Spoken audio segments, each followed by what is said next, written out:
ክረምት ሲመጣ ለሁላችንም ትልቅ እቅድ አለ። ይህንን አነባለሁ፣ ይህንን እማራለሁ፣ ራሴንም እቀይራለሁ እንላለን።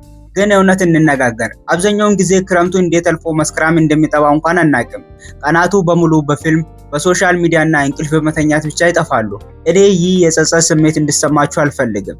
የዘንድሮ ክረምት ለየት ያለ ህይወታችሁን እና ቀጣይ ጉዟችሁን የምትቀይሩበት እንዲሆን አደራ የሚላችሁ ሳታደርጉ ክረምቱ ማለፍ የሌለበት 3 ወሳኝ እና ውጤታማ ነገሮችን ዛሬ በዝርዝር እናያለን። እስከ መጨረሻ ተከታተሉ፣ ምክንያቱም ሶስተኛ ነጥብ ለብዙዎቻችሁ የወደፊት የገቢ ምንጭ ወይም ትልቅ እድል ሊከፍትላችሁ የሚችል ነው።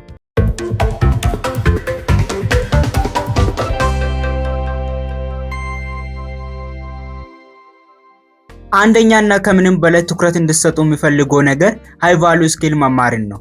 በተለይ አሁን ባለን ዘመን የቴክኖሎጂ እውቀት መያዝ አማራጭ ሳይሆን ግዴታ ነው። ለምን? አሁን ላይ ዓለምን እየመራ ያለው ቴክኖሎጂ ነው። ለምሳሌ እንደ ኮዲንግ ያሉ ነገሮች መሰረታቸውን መያዝ ትችላላችሁ።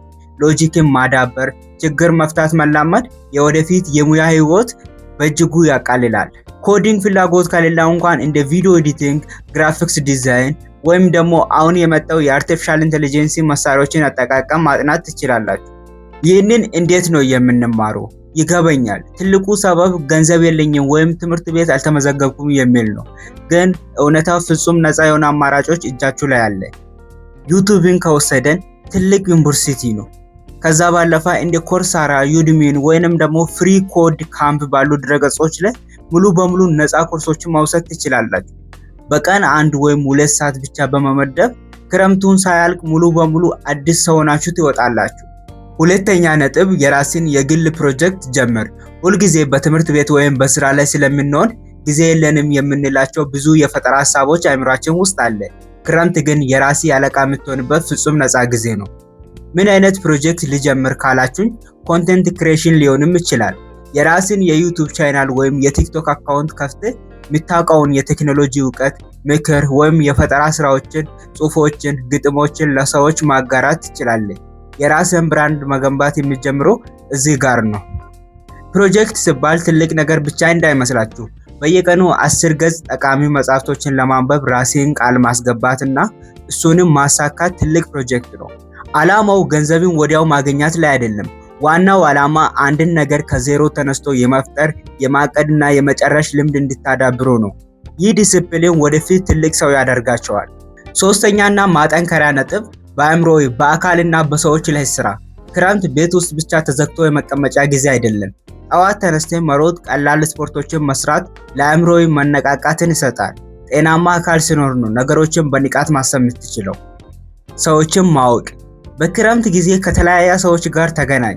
ከአንተ ጋር ተመሳሳይ ዓላማ፣ ተመሳሳይ የቴክኖሎጂ ፍላጎት ወይም የትምህርት ግብ ካላቸው ጓደኞች ጋር ጊዜን አሳልፍ። አብራቸውም ተቀመጥ፣ ሐሳብንም ተለዋወጥ፣ አዲስ ነገሮችን ተወያይ። ብዙውን ጊዜ ትልቅ እድሎች የሚመጡት በማናውቃቸው ምርጥ ሰዎች በኩል ነው።